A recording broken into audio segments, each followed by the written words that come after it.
Bonjour à tous et bienvenue dans le 5e épisode de Mégaphone, le podcast de l'agence Supermind qui invite des entrepreneurs à venir échanger sur leur aventure entrepreneuriale.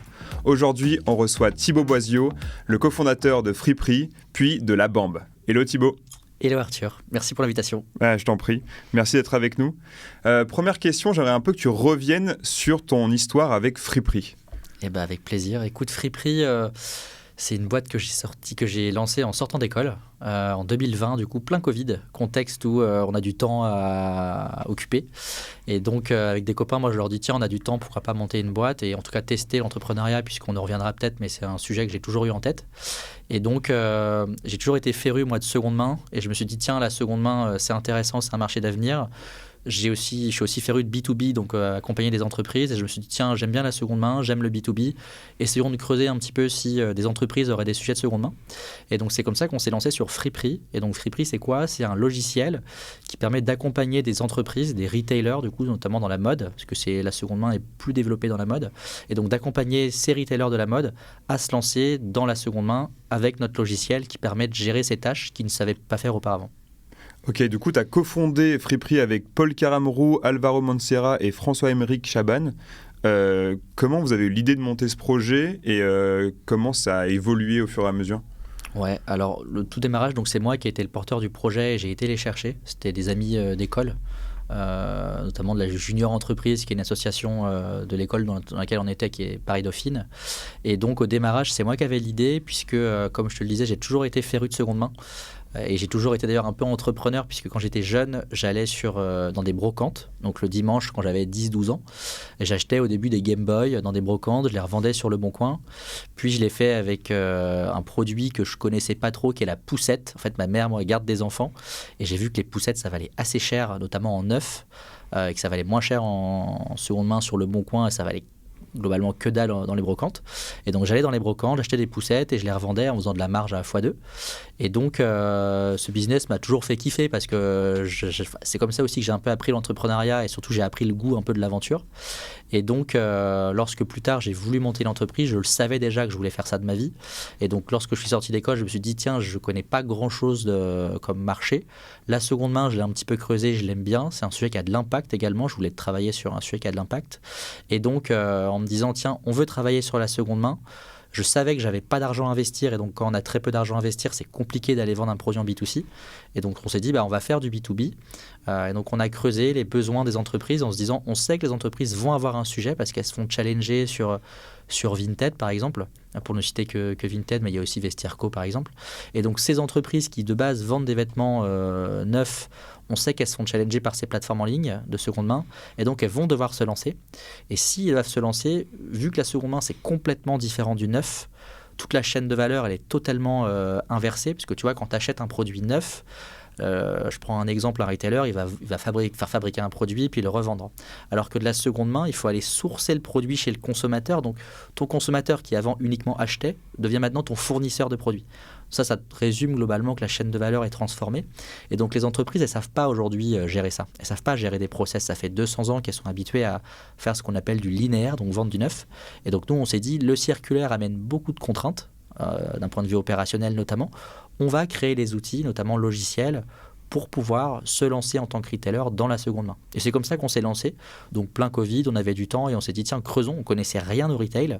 Donc bien sûr, on a dû apprendre sur le tard, on a été dans des magasins, apprendre à faire de la vente, comprendre un peu comment ça marche. Et au fur et à mesure, on a appris finalement les besoins qu'avaient nos clients. Et c'est comme ça qu'on a avancé, qu'on a développé notre première solution, qu'on a commencé à distribuer. Et c'est comme ça que la solution vraiment est née, finalement. Du coup, vous aviez une cible de clients en particulier ? Alors la cible, elle évolue dans le temps, parce que quand tu lances ta boîte, tu as tout un projet, en fait tout change continuellement, il faut savoir itérer. Je repense à les premiers calls que j'avais avec mes fondateurs, notamment Paul, où on faisait l'étude de marché en se disant tiens, on fera payer 500 € par magasin à notre solution, il y a X millions de magasins, on va devenir milliardaire. Non, en réalité ça évolue complètement, et typiquement je te disais, on n'était pas expert du tout du retail. C'est compliqué d'aller voir des gros retailers au début quand tu n'as pas d'expertise et que tu n'as pas de carnet d'adresse. Et nous, on avait 23 ans, on sortait d'école, on connaissait rien au retail, on n'avait même pas fait un stage là-dedans. Et donc au tout début, pour se faire la main, il faut aller voir des acteurs qui acceptent ça. Et donc, on va avoir des plus petits acteurs. Et c'est aussi pour comprendre le marché. Donc, ça a vachement joué dans la cible qu'on avait. On a été voir plutôt des petits acteurs, des petits magasins indépendants, parce que c'est une belle partie des magasins de vêtements du territoire.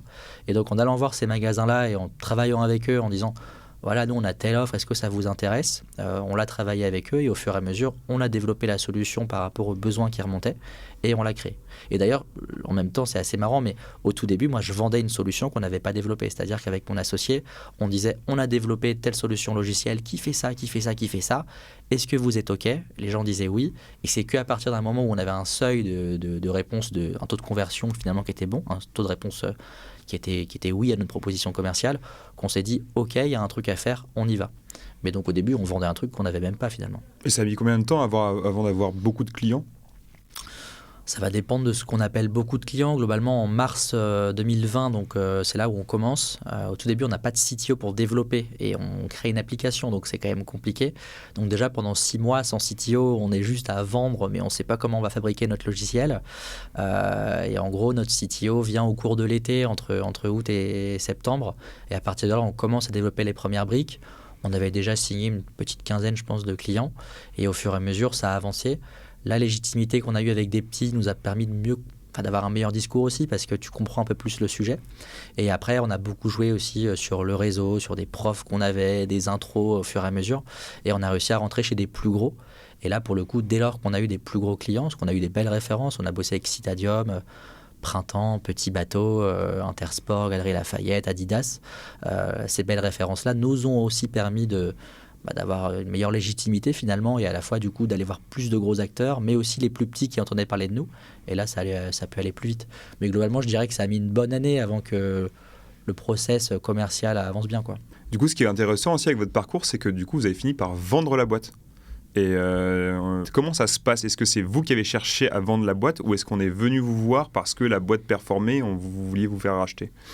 Ouais, c'est assez marrant. Souvent, moi, on m'a toujours dit, une boîte, ça se vend pas, ça s'achète. C'est-à-dire que c'est des gens qui viennent vers vous pour vous acheter. En réalité, et même pour le voir, parce qu'aujourd'hui, j'accompagne aussi des entrepreneurs dans la session de leur société, il y en a beaucoup qui aimeraient pouvoir vendre. Donc, il y a quand même des acteurs qui sont vendeurs. Nous, pour le coup, on était dans ce cas de figure-là. En fait, on avait... C'est un peu long à expliquer, mais globalement, ça faisait quand même 4 ans qu'on travaillait d'arrache-pied. On avait quand même pas mal de pression parce qu'on avait fait monter un fonds d'investissement dans la société qui avait investi de l'argent, qui attendait à ce qu'il y ait du ROI. Il y avait des salariés, donc il fallait décevoir personne. Et en fait, on voyait que le marché était quand même en train de se crisper parce que le retail, c'est quand même assez compliqué. Il y a des acteurs émergents comme Shein qui sont en train un peu de bouffer le marché. Le luxe fonctionne bien, mais tout ce qui est mid-market, c'est un peu plus compliqué. Et donc, on voyait que le marché était difficile. On parlait avec des gens qui finalement avaient peu d'argent à investir parce que ils se concentraient sur leurs actifs, finalement sur leurs acquis. Et donc, on voyait que c'était quand même assez difficile. Et en se disant, on va avoir du mal à ce qu'il y ait une hyper-croissance. On s'amusait moins aussi, il faut être honnête. Alors, c'est pas top de dire ça, mais on avait moins le côté excitant de se lever le matin et on se disait, on a l'impression d'avoir énormément appris, d'avoir vécu plein de choses parce qu'on est passé de notre chambre en 2020 à une équipe où on était une bonne vingtaine dans la boîte. Et ça, c'était top. Mais après, on se disait, l'étape d'après, on ne voit pas comment on va y arriver. Et donc, on avait une boîte qui tournait bien et c'était une boîte qui, pour trouver un racheteur du coup, qui est intéressante à racheter, donc c'est qu'elle avait des bons fondamentaux. Mais on ne se voyait pas aller à l'étape d'après, d'aller à 50, à 100, à 200 personnes parce que le marché, on trouvait qu'il n'était pas mûr pour ça. Et puis aussi parce que peut-être que c'était tout simplement nous qui n'étions pas prêts pour ça. On était jeunes, on a monté la boîte, on avait 23 ans. Et donc on s'est dit, on ne se sent pas d'y aller. Il faut trouver une solution pour que la boîte, le plus important c'est la boîte. Donc comment est-ce qu'on fait pour qu'elle se développe ? Parce qu'on a bossé 4 ans dessus, il ne faut pas que ça s'arrête. Et donc le sujet a été, qu'est-ce qu'on fait ? Est-ce qu'on trouve des repreneurs, en tout cas des personnes opérationnellement qui nous remplacent et on reste actionnaire ? Est-ce qu'on vend ? Et c'est là où certains vont dire, il faut avoir un acheteur et on ne vend pas une boîte. Nous, on s'est dit plutôt, essayons de vendre et voir. Et donc, on a été voir des potentiels racheteurs. Donc là, on fait une liste, on met en place un process. Il y a quelque chose qui est assez spécifique, c'est que quand on vend sa boîte, souvent, c'est des banques d'affaires qui nous accompagnent à vendre notre boîte. Et en l'occurrence, ces banques d'affaires s'intéressent à des gros deals, en fait, quand elles ont des gros tickets à gagner, parce qu'elles sont aux variables. Et nous, il n'y a pas forcément de banques d'affaires intéressées quand c'est des deals globalement, en dessous de 20 millions, ça n'intéresse pas grand monde. Et nous, on s'est dit, OK, on n'intéresse pas grand monde pour nous aider, surtout que c'est des frais qui sont assez gros. Il y a des acteurs qui le font, mais c'est des frais fixes énormes. Et on s'est dit, essayons de le faire. Moi, je me suis dit, c'est un challenge. C'était justement assez excitant de me dire, moi, j'ai jamais bossé sur ça avant, donc c'est intéressant. Et je me suis dit, tiens, finalement, la vente de la boîte, il y a le mot vente, c'est de la vente. Moi, je sais vendre des solutions logicielles. Et ben, je vais apprendre à me former à vendre une société. Mais du coup, comment tu fais? Tu valorises ta boîte et après, tu trouves un prix et tu demandes aux gens qui veut m'acheter à ce prix-là? Non, c'est un peu différent quand même. C'est au tout début, on reste quand même. Il y a beaucoup de choses qui sont confidentielles. D'ailleurs, on fixe pas forcément un prix. Moi, j'ai envie de dire, finalement, c'est par rapport à ce que les gens vont proposer d'eux-mêmes et ensuite on regarde. Après, il y a quand même des métriques qui se regardent. Par exemple, c'est quoi le niveau de trésor, c'est quoi la rentabilité. Ce qui fait que, alors, il y a des offres qui vont être très différentes l'une sur l'autre, mais il y a on savait que les offres n'allaient pas être du simple au 10 parce que les gens allaient quand même respecter les fondamentaux. Après, j'ai envie de dire, il y a plein de critères dont on ne pense pas quand on voit la vente d'une boîte, qui sont pour moi les plus importants. Et en l'occurrence, vu que nous, on voulait sortir aussi de l'aventure, c'était notamment quelles vont être les conditions de sortie. Donc, outre le prix, il y avait aussi comment ça se passe. Donc, tu vois, moi, par exemple, le sujet, c'était je ne veux pas être obligé de rester 4 ans dans une boîte, parce que même si ça se passe bien, et en l'occurrence, ça se passe bien avec le racheteur, ce que je voulais pas, c'est qu'au bout de 2 ans, si j'avais un nouveau projet professionnel, que je sois bloqué. Et donc, moi, par exemple, le premier critère a été OK, je veux pouvoir partir au bout d'1 an si je le souhaite. Et donc ça, par exemple, il y avait des acteurs qui ne le voulaient pas parce que je peux le comprendre. Si je devais racheter une boîte en tant qu'entrepreneur, si je me dis, le gars qui l'a monté pendant 4 ans, qui connaît par cœur la boîte, au bout de 6 mois, il m'échappe. Surtout que c'est du logiciel, donc c'est quand même assez immatériel comme business. Ça dépend beaucoup de relations, de comment je connais mes clients. Donc je peux comprendre qu'un racheteur ne voudrait pas. Mais en l'occurrence, moi, c'était mon principal critère en même temps que celui financier. Et donc, on met en place un process pour arriver à vendre sa société. En l'occurrence, on n'avait pas de banque d'affaires, donc on a dû la prendre nous-mêmes. Et moi, j'ai acheté des bouquins, comment vendre sa société. Et tu regardes un peu les trucs. Il faut faire un teaser pour présenter les quelques infos. Donc tu envoies ça à une liste diffusée de plein d'entreprises que tu as identifiées, des concurrents, des acteurs du marché, des potentiels industriels qui pourraient être intéressés. Et une fois que tu as fait cette liste et que tu as préparé quelques documents, tu essayes de timer aussi ça parce que c'est important quand on vend une boîte. On ne veut pas que les différents interlocuteurs soient à des étapes différentes. Parce que si on doit dire par exemple à quelqu'un « attends 1 mois que j'ai une réponse de l'autre personne », ça ne met pas forcément bien par rapport à la personne. Donc il y a un vrai côté de timing et de calendrier. Donc au tout début, on met en place le process, les éléments, on envoie tout en disant maintenant, on est dans un process de vente, vous avez jusqu'à telle date pour nous faire un retour sur tel sujet. Si vous voulez avancer, il faudra nous envoyer, alors là il y a des trucs un peu plus techniques, une lettre d'intention, une LOI, il faudra faire ça, il y aura tel process à suivre, mais on essaye de le processer, quoi. Et ça a mis combien de temps de vendre la boîte? Ça a mis du temps parce que nous on voulait aller vite justement, parce qu'il y avait aussi le côté, nous on voulait, vu qu'il y avait quand même un sujet de sortie, initialement, on ne voulait pas que ça dure 1 an et que si jamais ça ne se vende pas, qui est un vrai sujet, c'est une vraie possibilité, qu'on perde 1 an à ça et ensuite, l'année d'après, se dire qu'est-ce qu'on fait maintenant pour trouver une autre solution. Donc nous, ce qu'on s'était dit, c'est on veut que ça aille quand même vite pour qu'on puisse se retourner et avancer sur d'autres projets. Et en l'occurrence, c'est quand même compliqué d'aller vite parce qu'il y a plein de process. Alors il y a le début où il faut parler à tout le monde, où on a dû commencer le process en juin, je pense juin 2023. T'as l'été, donc en fait les gens sont pas trop dispo. T'as toujours des actualités aussi chez les personnes qui vont acheter, qui font que eux aussi doivent solliciter leurs investisseurs, leur board. Et donc ça prend quand même à chaque fois du temps, les vacances. Et moi j'avais en tête au nouvel an, donc le 31 décembre, donc 6 mois après d'avoir vendu, je m'étais vraiment dit ça, j'avais dit c'est ma condition, sinon on arrête tout et on passe à autre chose, on essaye de faire autre chose. Est-ce que je reste? Est-ce que je trouve un entrepreneur? Je ne sais pas, mais enfin, en tout cas un opérationnel pour me remplacer. Et en réalité, décembre, on était bien avancé, mais ce n'était pas fait et ça a traîné jusqu'à mars. Et tu considères que vous avez bien vendu la boîte? Si je prends les conditions qui étaient les miennes, c'est-à-dire sortir, gagner de la liberté pour faire autre chose, plus le côté financier, moi je suis très content. Okay. Après, si ça avait été... je serais resté 40 ans dans la boîte, ça aurait été ma boîte de toute ma vie et voilà, là j'aurais peut-être été moins content, mais moi mes conditions étaient surtout de trouver un deal qui par rapport au global, où ça soit équilibré. Peut-être que là, si ça avait été effectivement ma boîte depuis 40 ans, j'aurais essayé de maximiser que le côté financier et j'aurais peut-être été prêt à rester 3-4 ans, ce qui est en général la règle. Quand on vend sa boîte, on est souvent obligé de rester 2-3 ans au sein du racheteur. Et donc, moi, c'est pas ça que je voulais. C'était justement gagner de la liberté et pouvoir passer à d'autres projets. Donc non, plutôt très content, ouais. Tu as un vrai esprit entrepreneur parce que du coup, tu es reparti directement dans une nouvelle aventure. Aujourd'hui, tu as créé La Bambe. Est-ce que tu peux nous en parler un petit peu ? Avec plaisir. Écoute, La Bambe, c'est en fait c'est un constat que j'ai fait justement chez Friperie. Moi, j'essayais forcément, on était une start-up, donc on voulait de la croissance, on voulait acquérir des clients. Et je me rendais compte que quand je discutais avec mes clients et que je leur demandais est-ce que vous me recommandez, ils se disaient tous oui, on est prêt à te recommander, mais ils le faisaient pas forcément. J'avais aussi des apporteurs d'affaires qui étaient censés m'apporter des deals, qui le faisaient pas toujours. Et j'ai essayé de creuser le sujet, pourquoi est-ce qu'ils le font pas ? Et la réalité, c'est qu'ils y pensent pas, ils ont 1 milliard d'autres sujets à faire et qu'il n'y a pas de process simple non plus pour en 2 clics m'envoyer du deal. Et donc moi, je me suis dit tiens, à la sortie de Friperie, j'avais vraiment eu ce problème-là. Je me suis dit creusons un petit peu. Et donc j'ai commencé à creuser un petit peu ce sujet et au fur et à mesure, je suis tombé sur un vrai problème, notamment chez certains professionnels.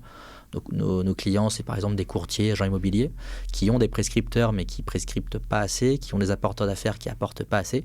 Et l'idée, c'est qu'on a créé une solution toujours logicielle, toujours B2B, qui est un peu ce que moi je veux développer, et qui leur permet du coup de piloter et automatiser les relations avec leurs apporteurs d'affaires prescripteurs pour avoir un maximum de prospects qui viennent de ces canaux-là. Et donc cette boîte-là, ça fait peu de temps, maintenant ça fait 1 an que je réfléchis à l'idée et ça fait 2 mois que je suis opérationnel en cumulant la casquette La Bambe à la fois et en même temps j'accompagne toujours Lizzy, la société qui m'a racheté, dans la transition suite au rachat de Friperie. Donc je continue de mener un peu les 2 côtés, je fais aussi pas mal de petits trucs à côté. Je suis prof, je fais un petit peu de conseil aussi également. Mais ça, c'est plus le côté, j'aime bien toucher un peu à tout, quoi. Tu es déjà en train de penser à vendre La Bambe ? Non, je ne suis pas en train de penser à vendre La Bambe. Je suis en train de penser aux prochaines aventures parce que, en fait, le projet global n'est pas forcément que La Bambe. Le projet global, il s'appelle Bamboche de base parce que j'adore le mot et que je me suis un peu marré à créer pas une marque, mais... Bref, j'ai fait des casquettes pour des copains qui s'appelaient Bamboche et j'ai bien aimé cette période-là et je me suis dit tiens, j'aimerais bien avoir du plaisir aussi dans mon travail. C'est un truc autour de la fête ? Non, pas du tout. C'est un truc autour du logiciel B2B, donc beaucoup moins sexy. Mais l'idée, c'est de créer ce qu'on appelle un startup studio. Et donc, Bamboche, du coup, c'est le startup studio. C'est une société qui va créer d'autres sociétés. Et donc, mon idée, moi, c'est plutôt de créer différentes solutions par rapport à des problèmes que je vais rencontrer dans le temps. Par exemple, La Bambe, c'est un problème que j'ai rencontré chez Friperie.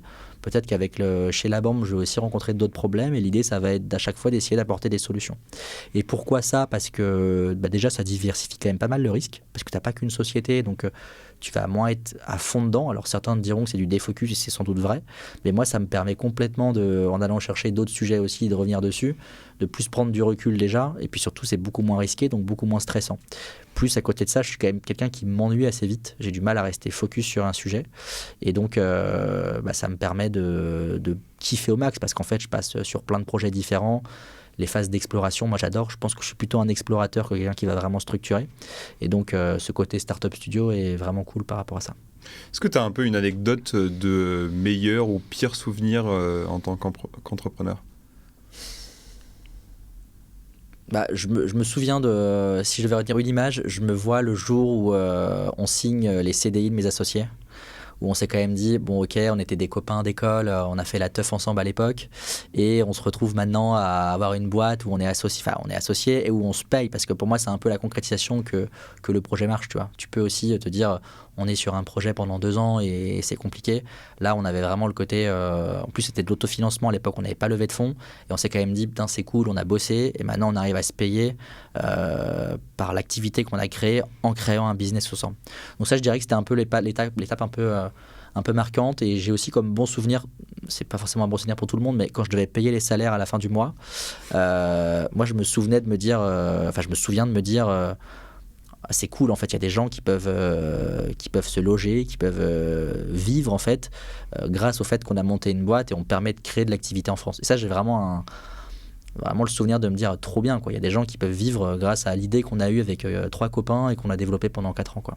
Il y a des gens qui disent qu'entreprendre en France, ça coûte très cher et quand ils voient les taxes et tout ce qu'il faut payer, etc. C'est quoi ton avis un peu sur entreprendre en France ? Ouais, je peux te donner l'avis de l'entrepreneur pour le coup. il y a des charges, et c'est vrai, elles sont ce qu'elles sont, elles sont assez énormes. Mais pour le coup, on ne parle pas forcément assez du côté positif que tu as, c'est-à-dire les subventions, tout l'accompagnement que tu vas avoir. Parce que je prends un exemple BPI. Moi, en plus, j'ai bossé avant pour une boîte où on faisait du conseil auprès de startups pour récupérer du BPI. BPI, c'est énorme. Tu vois. Moi, sur ma boîte, en tout et pour tout, j'ai dû récupérer peut-être 500 000 euros d'aide publique. Alors, ce n'est pas que de la subvention, il y a aussi de la dette. Mais c'est de la dette avec du différé, donc tu rembourses plus tard, donc ça t'aide sur le moment. Il y a quand même beaucoup d'aides également, donc peut-être que des boîtes qui n'ont pas ces aides-là peuvent se sentir lésées, mais en tout cas, moi, j'ai pas eu le sentiment de me dire qu'on se faisait flouer, quoi. Effectivement, les charges sont énormes. Il y a peut-être, je pense peut-être à des PME qui n'auraient pas accès aux mêmes aides que les startups qui peuvent se sentir avec le couteau au bord de la gorge, quoi, mais nous, ça allait, quoi. Est-ce que tu as un conseil à donner à quelqu'un qui veut se lancer dans l'entrepreneuriat ? Ouais, je pense. Déjà, je dirais, avant de lever des fonds, essayez de vraiment vous poser la question de est-ce que la boîte, elle a vraiment d'avenir ou pas. Je rencontre trop de gens, parce que j'accompagne aussi maintenant les entrepreneurs un peu en freelance, qui vont lever des fonds parce qu'ils voient la solution d'avoir de l'argent, de pouvoir se payer et tout ça. Mais ils n'ont pas pensé au coup d'après, c'est-à-dire l'argent va me permettre de faire ça et d'avancer sur ça. Et je connais quand même beaucoup de personnes qui sont un peu acculées après avoir levé des fonds parce qu'elles se retrouvent avec de l'argent, mais vu que la boîte n'est pas forcément assez saine, elle va pas avancer à la suite et en fait on se retrouve avec de l'argent, de la pression et pas réussir à délivrer. Donc ce serait peut-être la première chose. Et la deuxième chose, c'est que je pense que quand on est entrepreneur, on a du mal à prendre du recul. Moi j'en suis l'exemple typique, je pensais qu'à ça, c'est-à-dire que je me levais le matin, j'avais que ça en tête, j'avais du mal même pendant les vacances à penser à autre chose, mais je pense que c'est normal. Et aussi du coup quand on est entrepreneur, on a toujours envie que ça aille vite, que ça avance, et je pense qu'on surestime vachement ce qu'on peut faire par exemple sur un an, c'est-à-dire en se disant on va faire dans un an, on va faire x2 au CA, ce qui est énorme. On veut toujours que ça aille vite au court terme, et par contre on sous-estime souvent ce qu'on peut faire à long terme. Tu vois, là je me suis rendu compte suite à la session de Friperie qu'en fait j'ai pris que 4 ans. Pendant 4 ans, j'ai appris énormément de choses. Je suis très content de l'aventure, de la fin, de tout le cycle finalement. Mais je me dis aussi, en fait, en 4 ans, j'ai fait énormément de choses, mais dans 10 ans, je vais avoir fait encore tellement d'autres choses. Et en fait, quand on est quotidien, on ne se rend pas compte que c'est un marathon et on est en mode sprint tout le temps. Mais la réalité, c'est qu'il faut arrêter de se dire il faut faire x2 en 1 an. Il faut juste se dire sur 5 ans, on va arriver à faire des grandes choses, quoi. Donc ce serait sans doute ça le plus gros conseil que je peux donner. Et ma dernière question, si tu devais le refaire, est-ce que tu le referais ? Ouais, alors je vais répondre en 2 sous-réponses. Est-ce que je le referais ? Oui, complètement. Et parce que l'aventure humaine, on a recruté des gens, j'étais avec des copains, enfin je veux dire, on s'est quand même payé à la suite d'une idée qu'on a eue et ça c'était top. Et ensuite, est-ce que je le referais de recréer une boîte après avoir déjà créé une boîte ? Oui, mais de façon complètement différente. Dans le sens où, j'en ai parlé rapidement, lever des fonds, c'est quand même aussi une pression qu'on s'ajoute.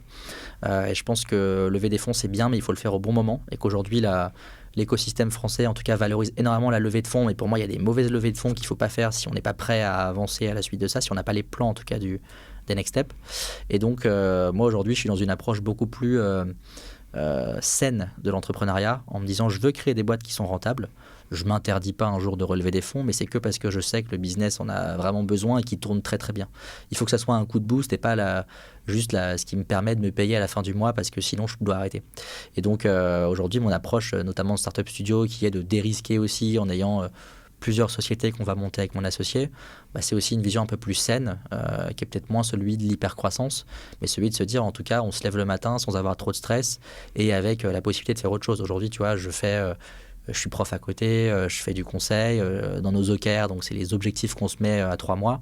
Je dois avoir 5 OKR et un des OKR, c'est faire un tennis 1 fois par semaine avec mon associé.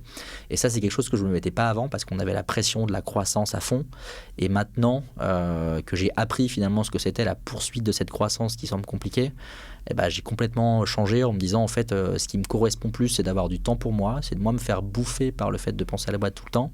Et donc c'est aussi au fur et à mesure que en apprenant, on puisse avancer et aller vers quelque chose qui nous rende de plus en plus heureux. Et je te le redis, du coup, je pense que dans 10 ans, j'aurai encore vécu tellement d'autres trucs que je saurai encore plus ce qui me rend heureux vs ce qui me rend malheureux.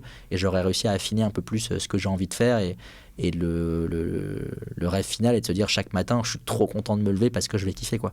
Et aujourd'hui, je pense être plutôt dans cette dynamique-là, donc c'est cool. Bah, merci beaucoup Thibaut d'être venu nous voir. Merci à toi. On te retrouve sur labambe.fr. Exactement. Et à très bientôt. À bientôt. Merci beaucoup.